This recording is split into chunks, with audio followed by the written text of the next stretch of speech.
Good afternoon, everybody, and welcome to Live at 4. Charlotte is along once again today. You and I are the last two standing. We are. And another one bites the dust, right? Everybody has been sick this time of year. I don't know if it's the holidays or stress or what it is. Probably everything. Yeah. You know? Tis the season, as they say. I'm thankful for you. Thanks for being here. I'm here for you. Mark will be back on Monday. He's on his way back now as we speak. Did you see that on Facebook? No, I didn't. Cruising back on his way home. Nice golden tan, I'm sure. Mark, of course, is on vacation, but later this hour, before he left, he did a story with Harvey Briggs. They go behind the wheel in the Toyota Corollas, the most popular selling car in the world. Yeah, 45 million, I think. And we'll meet the talented journalists on the UW campus who produce Curb magazine. But first, here's what's making news on this Wednesday. The criminal investigation is over in the explosion that rocked Sun Prairie. Our Rose Schmidt has what we know.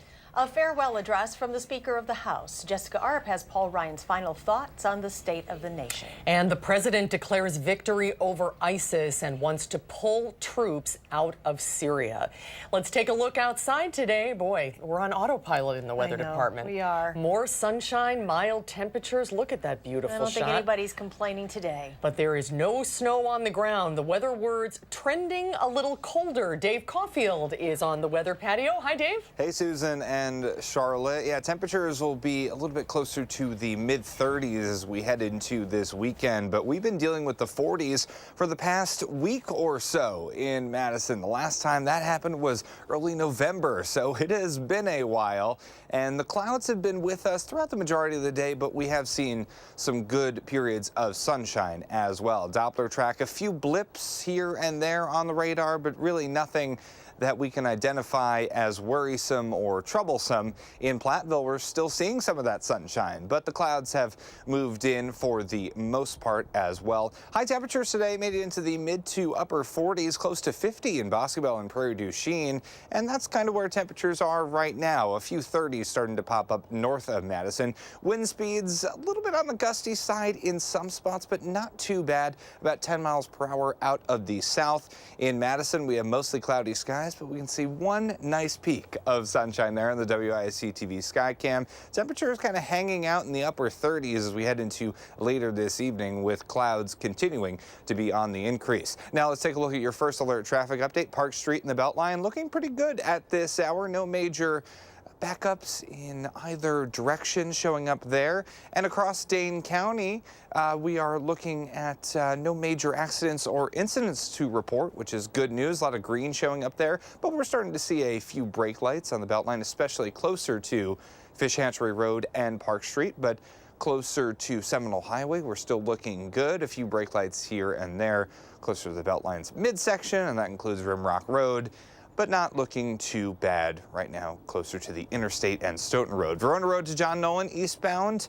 on the Beltline, a little bit on the slow side, 6 minutes with an average speed of around 40 miles per hour. Some other routes in and around Madison, the Beltline southbound to Janesville, that is looking a-okay, 27 minutes for your drive time, and average speed around 65 miles per hour. That is your first alert traffic update. We'll talk about kind of how warm a December it's been so far and what we can expect for the last couple of weeks of the month in your first alert forecast in just a few minutes. All right, thank you, Dave. The Sun Prairie Police Department is ready to announce the results of a criminal investigation into the deadly explosion that rocked the city on July 10th. Chief Patrick Anhalt will detail those findings tomorrow, more than 5 months later. Our Rose Schmidt is here to tell us what questions we're hoping to have answered. Rose? Yes, well, an unsealed search warrant provided some answers last month about what happened to cause the explosion. But what we still don't know is whether Sun Prairie Police will find a person or people involved to be criminally negligent. Court documents show a contractor did not properly mark a natural gas line and instead marked a spot 25 feet away. That line was struck and caused the deadly explosion, which killed Fire Captain Corey Barr, injured another firefighter, and destroyed businesses and homes. In the meantime, the intersection where it happened has reopened, and city officials say many businesses have reopened or opened in new locations, but there is still a lot of work yet to be done. There were 5 buildings that were destroyed that night. They have been taken down, the foundations dug out, filled in, grass planted on top of them. So if you were at the intersection at this moment and looking around, you'd see those sites. Those sites are critically important to the future of this city. And what we need to come up with is a plan of how that's going to redevelop. Businesses like Gimo's had to close for several weeks following that explosion and are still trying to get back up on their feet. We'll introduce you to the owner on News 3 at 5 and tell you what he's hoping comes out of this investigation. The Occupational Safety and Health Administration is also investigating the explosion, but OSHA investigations can take up to 6 months, meaning those findings will likely not be released until the beginning of January. Rose Schmidt reporting from the newsroom. Rose, thank you. Democratic Governor-elect Tony Evers is dismissing Republican complaints about his first 4 cabinet picks, all being from Milwaukee. Evers announced the selections this morning in Milwaukee. He says concerns about a lack of geographic diversity will dissipate in coming days when he announces other cabinet picks. Evers chose Joel Brennan to be Department of Administration Secretary, Preston Cole to head the Department of Natural Resources, Kevin Carr as Corrections Secretary, and Sarah Meany to lead the Tourism Department. All these issues that we ran on in the campaign, whether it's healthcare, whether it's transportation, whether it's education, criminal justice reform, we have to have leaders that know how to connect the dots. In the epicenter of natural resource management, for those decisions to manage the great resources of the state of Wisconsin need our full attention. Cole is a forester and says his priority will be prioritizing science within the Department of Natural Resources. House Speaker and Janesville Congressman Paul Ryan is saying goodbye. He gave a farewell address today in the Library of Congress, capping 20 years of service in Washington. Our chief political reporter, Jessica Arp, has his final message to his district and the country, Jess. Well, Ryan again was today marveling at that his Janesville upbringing would ultimately lead him to the position that he holds now, and made the case that the work done while he was in Congress has altered the trajectory of the country. Ryan spoke after an emotional introduction from Representative Trey Gowdy, who said Ryan would be his choice for a, quote, modern founding father. Ryan spent much of his remarks focused on the state of discourse in politics, saying that people often spend too much time tearing others down rather than developing their own convictions. The drivers of our broken politics are more obvious than the solutions. And so this is a challenge I hope to spend more time wrestling with in my next chapter. I say, as I look ahead to the future, this much I know. Our complex problems are absolutely solvable. That is to say, our problems are solvable if our politics will allow it. Ryan called entitlement reform the greatest unfinished business of his time in office and said that his, quote, ambitions outpaced political reality. Ryan did not indicate today what his next step may be. His former staffer, Republican Brian Stile, will take office for the 1st Congressional District starting in January. He did talk a lot about his family at the beginning of this address today, talking about his wife and his 3 kids. When he decided to leave office, he said that decision was a lot about his family. So at this point, that's all we know. He's coming home to Janesville. We'll wait and see. And we'll see what happens next with him. All right, thanks, Jess. The Pentagon says it has begun the process of returning U.S. troops home from Syria. President Trump ordered the move, but some members of his own party say it is a big mistake. Nicole Killian has more from Capitol Hill. President Trump ordered the Pentagon to pull U.S. troops out of Syria, tweeting, "We have defeated ISIS in Syria. My only reason for being there during the Trump presidency." American ground forces first became involved in Syria in 2015 under then-President Obama. About 2,000 remain, mostly training local forces to fight the Islamic State. U.S.-led coalition airstrikes helped dramatically shrink the territory ISIS controlled. In a statement, White House Press Secretary Sarah Sanders said, "These victories do not signal the end of the global coalition or its campaign. The United States and our allies stand ready to re-engage at all levels to defend American interest whenever necessary." President Trump is making good on a promise by withdrawing troops from Syria, but some Republican leaders are calling it a mistake. We're dramatically less safe. This is an Obama-like move. ISIS is not defeated. They're most certainly degraded. Kentucky Senator Rand Paul welcomed the news. I think it takes courage to do this because there's a million naysayers on both sides of the aisle who always want to remain. The Pentagon recently advised President Trump to keep troops in Syria to secure an enduring defeat against ISIS. Nicole Killian, CBS News, Capitol Hill.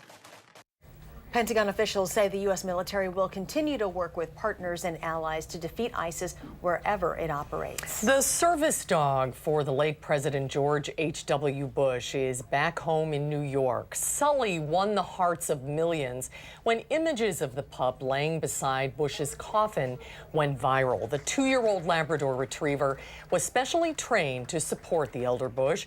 Now Sully has returned to the facility that trained him, America's Vet Dog, in Smithtown, New York. When President Bush passed away, it was his wish that Sully serve other veterans. We are coordinating with Walter Reed for Sully to join the facility dog program to provide animal-assisted intervention, and that will happen probably sometime in February 2019. At Walter Reed Medical Center in Bethesda, Maryland, Sully will work with wounded soldiers and active duty personnel. What a good boy. Coming up, we will meet some aspiring student journalists and their endeavor to create a professional magazine. But first, there's going to be a rise in interest rates. We'll see how that affected stocks on Wall Street today when Live at 4 continues.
The stock market reversed a triple-digit rally today and ended up sharply lower. That after the Federal Reserve shrugged off pressure from the White House and announced another interest rate hike.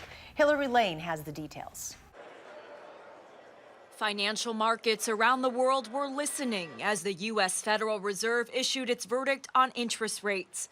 The central bank announced the fourth increase this year, hiking the benchmark short-term rate by a quarter point to a range of 2.25% to 2.5%. Fed Chairman Jerome Powell explained the decision. This is the best year since the financial crisis. You've had growth well above trend. We think this move was appropriate for what is a very healthy economy.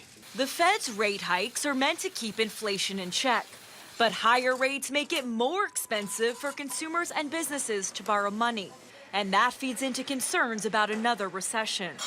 Jitters over the economy have already taken a big toll on Wall Street. The stock market has dropped about 12% over the past few months, and it could post its first annual loss in a decade.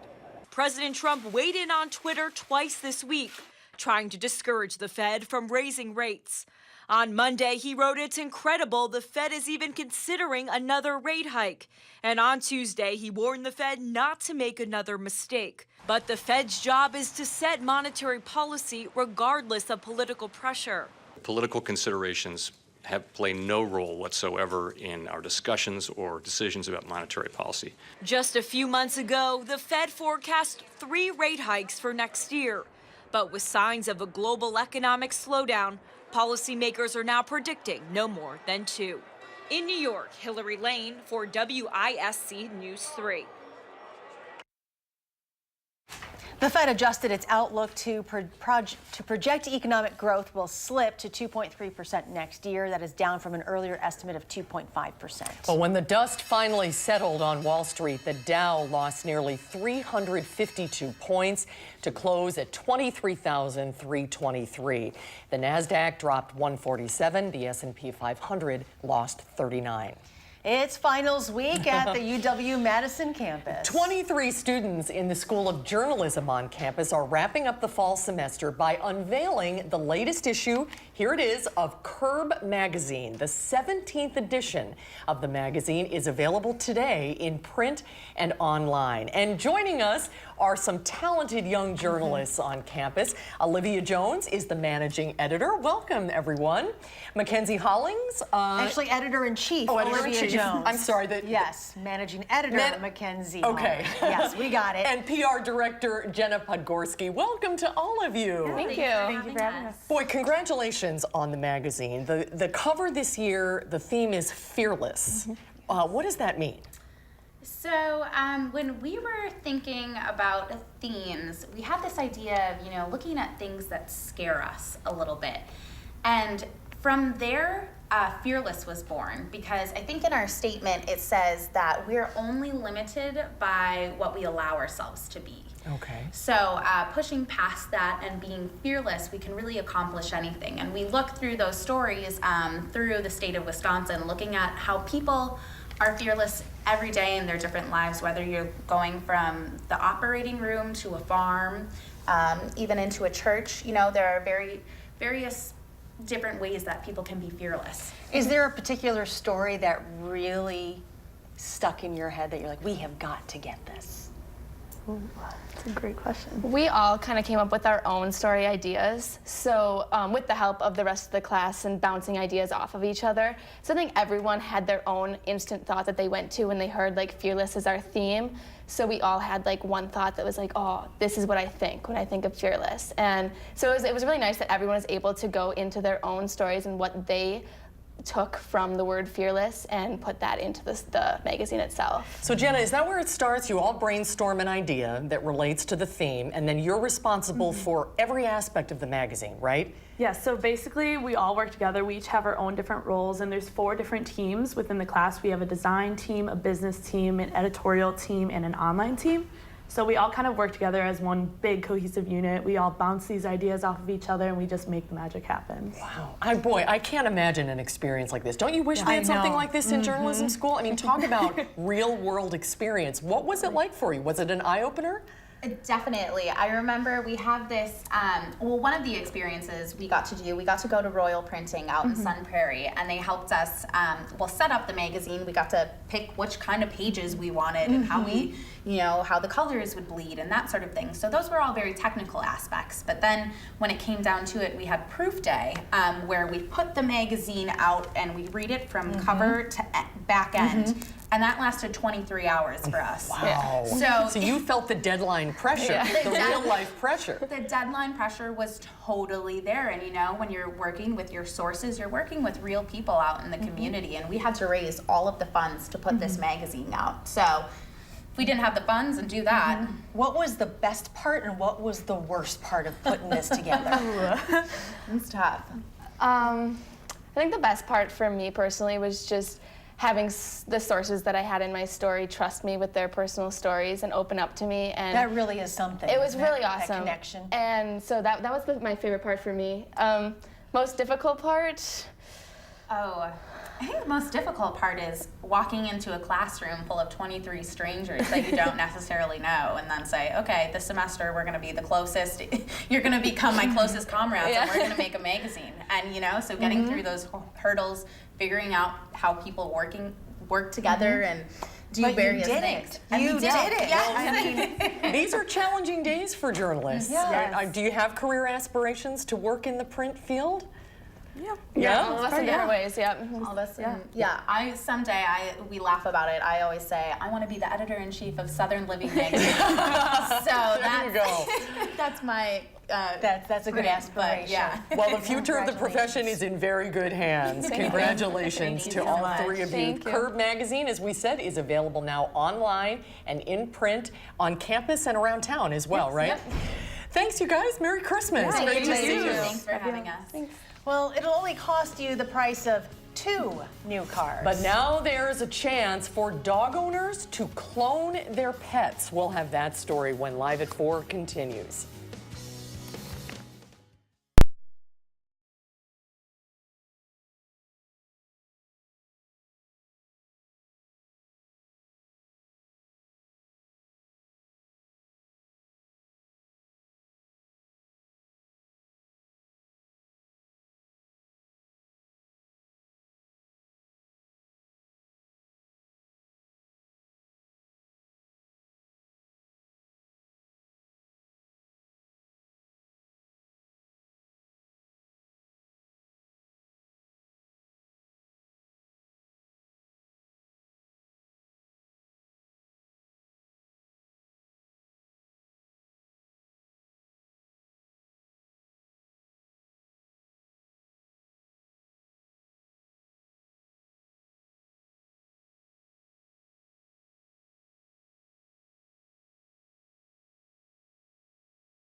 Take a look at this. A Navy airman enlists the local fire department for a special surprise.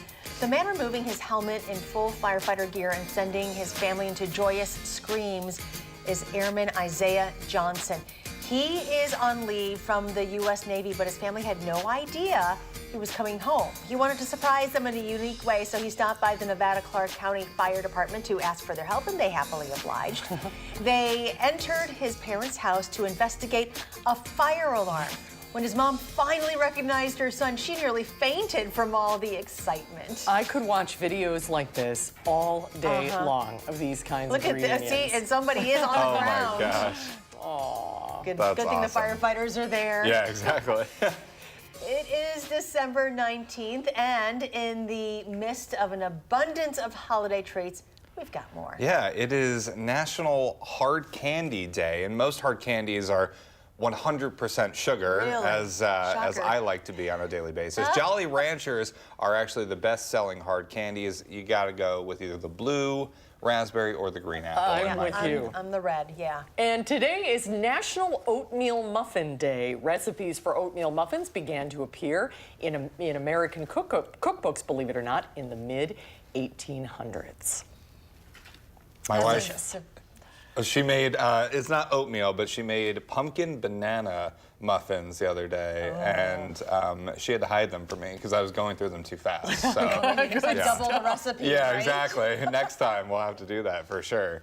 And we could hopefully double the recipe for this weather because Would you please? it's been so nice outside. Look at that Is that a shot. live picture, Dave? That is live right now, and it's looking very, very nice. The clouds will be on the increase, though, because we could have a few rain showers over the next 48 hours. I'll look at that in your first alert forecast in just a few minutes. Grab some hard candy.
Good afternoon. I hope you had a wonderful Wednesday so far. Another day with high temperatures in the 40s across southern Wisconsin. That makes 6 straight days, I believe. Forgot to check this before I came on air. Full disclosure, so 6 or 7 straight days of 40-degree temperatures. That's the first time that's happened since the very beginning of November. So it's been about 2 months in Madison, and we've had 10 straight days, including today, of above normal temperatures. So that hasn't happened since the middle of September, when we had 11 straight days from the 11th to the 21st in Madison.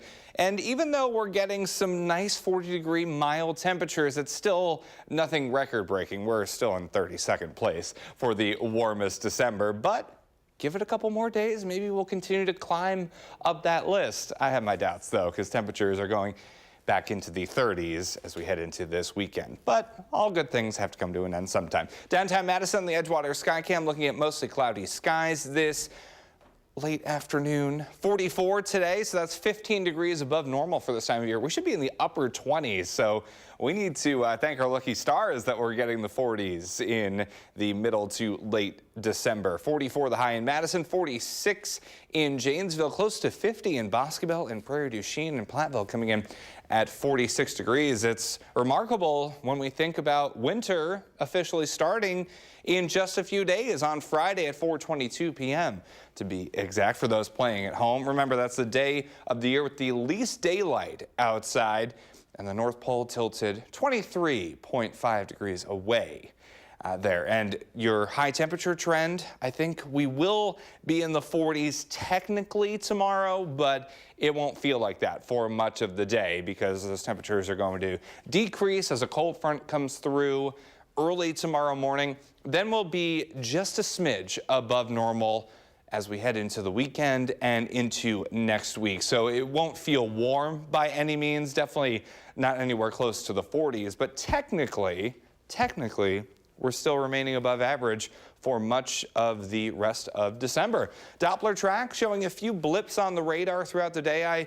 As I was heading out and about this morning, did see a few raindrops in Madison, but nothing that a few swipes of the wiper blade couldn't handle. And pretty similar story throughout this afternoon, although we've seen some nice periods of sunshine as well. Temperatures right now are in the mid-40s for the most part, a few 30s starting to show up north of Madison. We still do have some warm air pumping in from the south at about 8 to 15 miles per hour, that breeze is right now. Tonight, breezy and mild, with those winds increasing to about 10 to 20 miles per hour out of the south and southwest. Temperatures in the upper 30s. Could have some showers arriving late. Turning colder tomorrow. Technically, that high is 40, but we'll kind of spend much of the day in the 30s with some showers and maybe even some snowflakes mixing in the afternoon. Let's break this down, because it can be a little bit like Avril Lavigne and complicated. So we need to look at this closely. Clouds continue to be on the increase tonight, and then into early tomorrow, a few rain showers could greet us to start Thursday. So have the umbrella ready to go. You might not need it,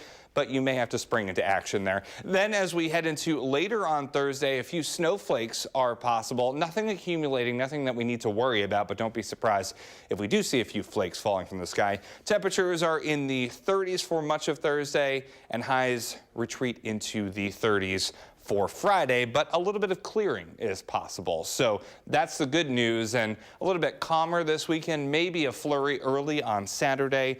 Then for Sunday, we have partly sunny skies, temperatures in the mid-30s. We stay seasonably cold until we get to Christmas, and pretty quiet as well.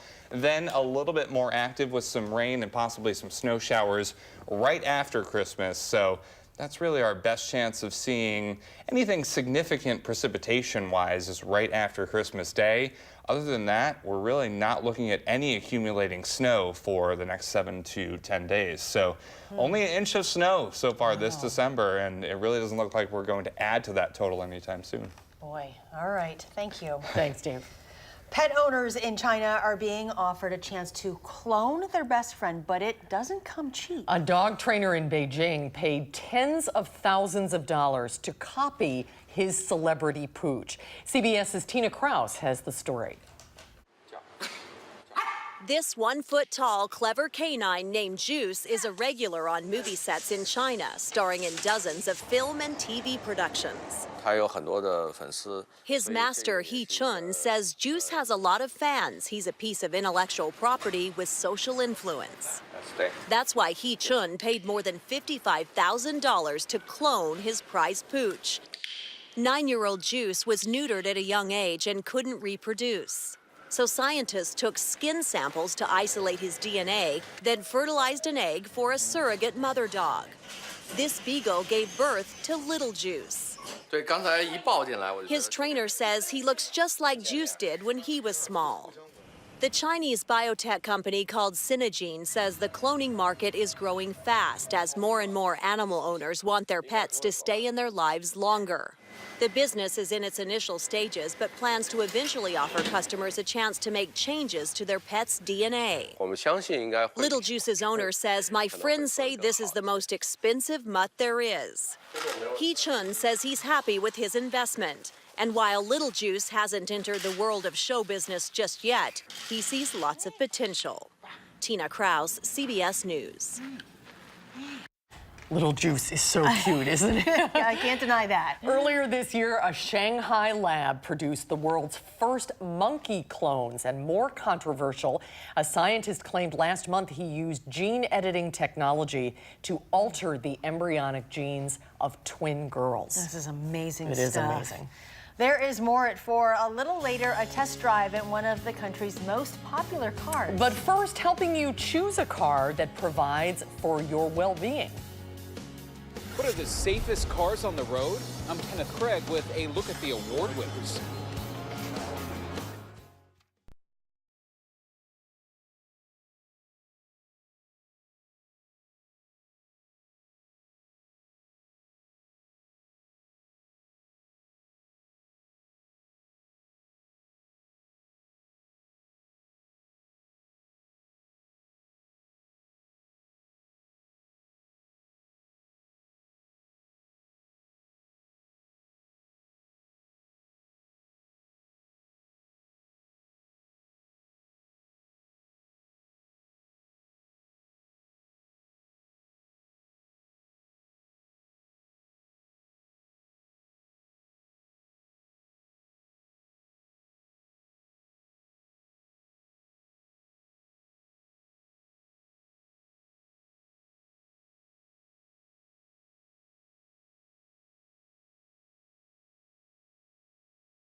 What a gift.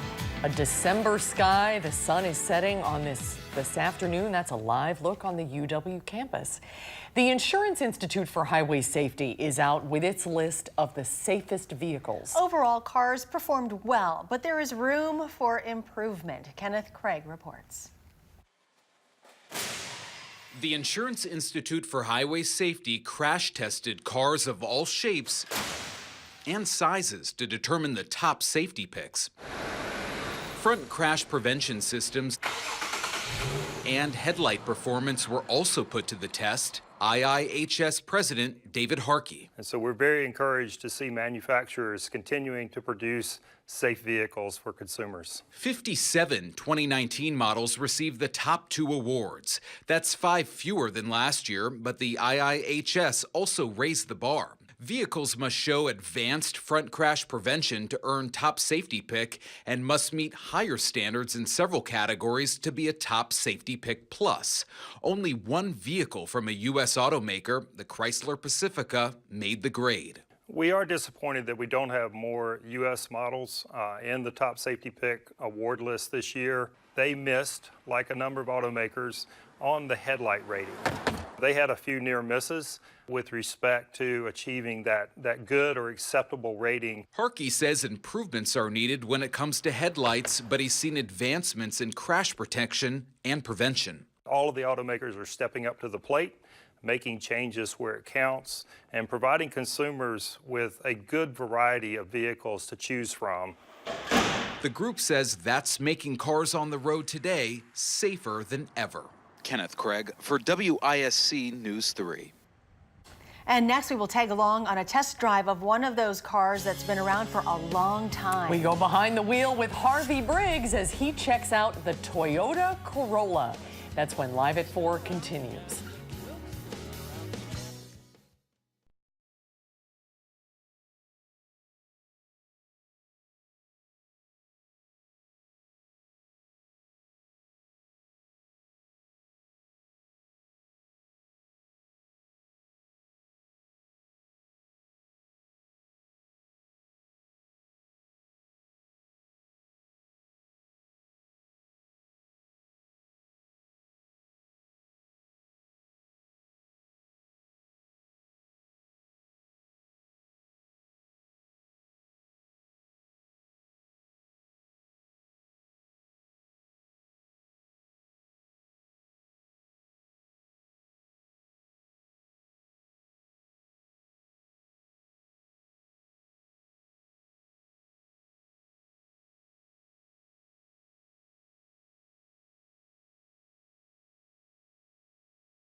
Good afternoon. Here is your Wednesday First Alert traffic update, taking a live look at Park Street and the Beltline. Starting to see a few brake lights in both directions right now across Dane County. No major accidents or incidents to report, but as we zoom in on the Beltline, you'd expect to see delays this time of day, and that's what we're seeing mostly on the eastbound side. Average speed throughout much of the Beltline from Seminole Highway all the way close to Monona Drive is about 25 miles per hour. So here are your drive times. Running slow, as you might expect. Verona Road to John Nolan eastbound, that's 11 minutes, average speed of around 25 miles per hour. In the other direction, that same stretch a little bit on the slow side. John Nolan to Verona Road westbound, that's 6 minutes, average speed of around 45 miles per hour. And that is your First Alert traffic update.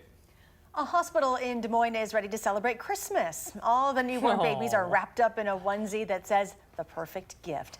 Siblings also get a little something special too. They get reindeer antler headbands so they can join in on the holiday fun. They're all quiet. They're For all now. Yeah. For now, it's a Christmas miracle. The Toyota Corolla is the best-selling car of all time, with over 45 million copies sold since it was introduced in 1966. The 2019 model is part of the 11th generation that was introduced in 2014. Mark and Harvey Briggs go behind the wheel in the 2019 model, which is part of the 11th generation of the Corolla that was introduced 4 years ago.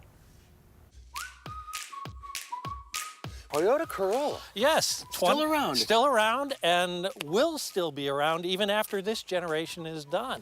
This is the 2019. It's the 11th generation of the Corolla. They've been around since 1966 and sold 46 million of these worldwide. This is an economy car. You buy it for really 3 reasons. You buy it because it's not expensive to own and operate. It'll run forever, and it'll hold its value really well. And that's why you buy a Corolla or a Camry. Not a big back seat, but it's a compact car. It's a compact car, and if you look at this, I've got that seat set to where I like it. I'm comfortable here. So yeah, my knees are up against it, but it's not. You got headroom? I've got headroom, and I can sit back here. This car surprised me. I've driven a lot of different cars, and I've driven Corollas over the years, and I hadn't driven a Corolla sedan in a while. And I got this car, and it's the SE version, which is fairly highly contented, and started driving it around and went, wow, it's solid, it's substantial, it feels good.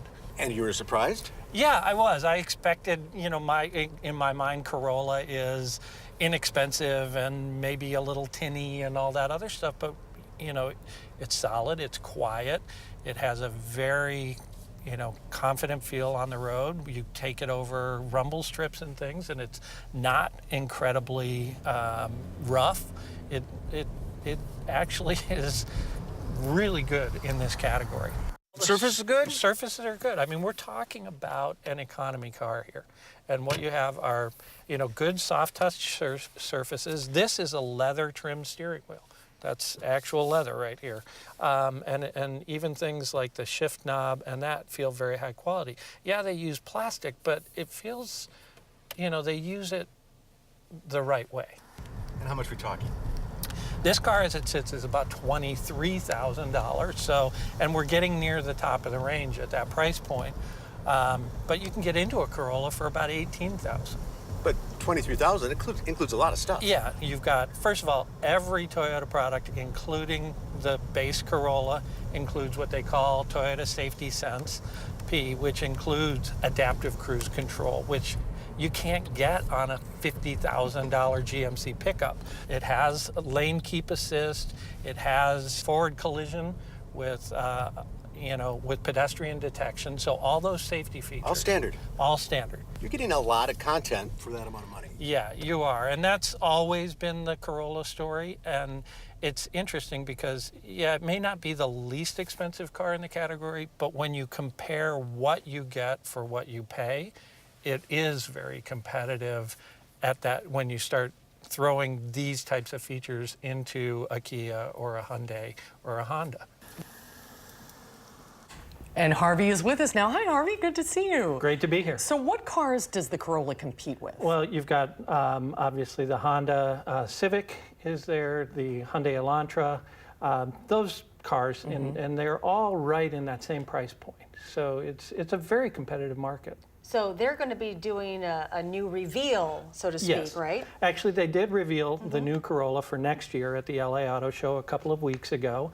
And it is built on their new architecture. So as good as that car was that we just drove, this one will be quieter. It will handle better. It has a fully independent suspension for next year. So the trick will be, if you're okay with that 2019 Corolla, wait a few months and you'll probably be able to get a really good deal on it. Oh yeah, right. Or maybe though, if it isn't broke, don't fix it. Well, no, they are really stepping up and moving forward because every segment of the car market is so competitive right now. And What about the lights on this one? the lights on this one? Well, the thing about the lights is, on this car, the 2019 doesn't have all LED lighting, but for 2020, they are upgrading to all LED lighting, so that should help it in that IIHS survey. Right, in the safety rankings, the headlights are a big deal. Right, exactly. Well, everything's a big deal, but Toyota really stepped up with safety with all that safety sense features standard in all their cars.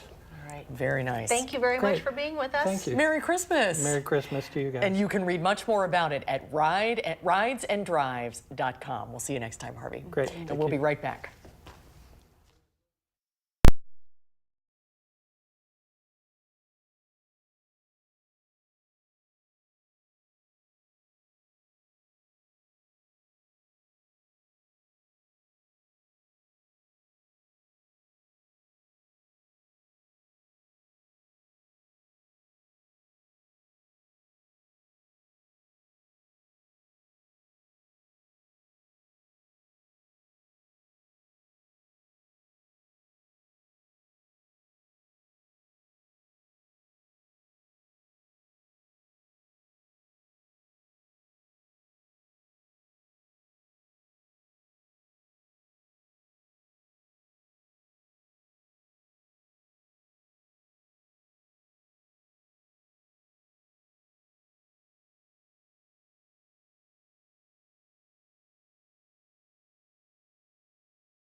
Dave's here with a final check of your forecast. Yeah, temperature's still in the 40s right now across southern Wisconsin, but I think we'll hang out in the 30s later on tonight. Not too much cooler, still actually a little bit mild, breezy with some showers arriving late, then some rain and possibly even some snow showers are possible throughout our day tomorrow.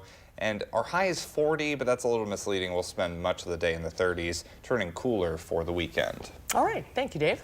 Tomorrow on Live at 4, we'll find out what's happening on this holiday weekend in the 608. And he has been the voice of Magic 98 for 35 years. We'll visit with Pat O'Neill as he prepares to leave Madison. That conversation tomorrow on Live at 4. So don't ever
Today, in our final touch, actor Macaulay Culkin may be all grown up. But he's reprised his star-making turn in Home Alone in a new set of advertisements for Google Assistant. One of the ads features shot-for-shot nods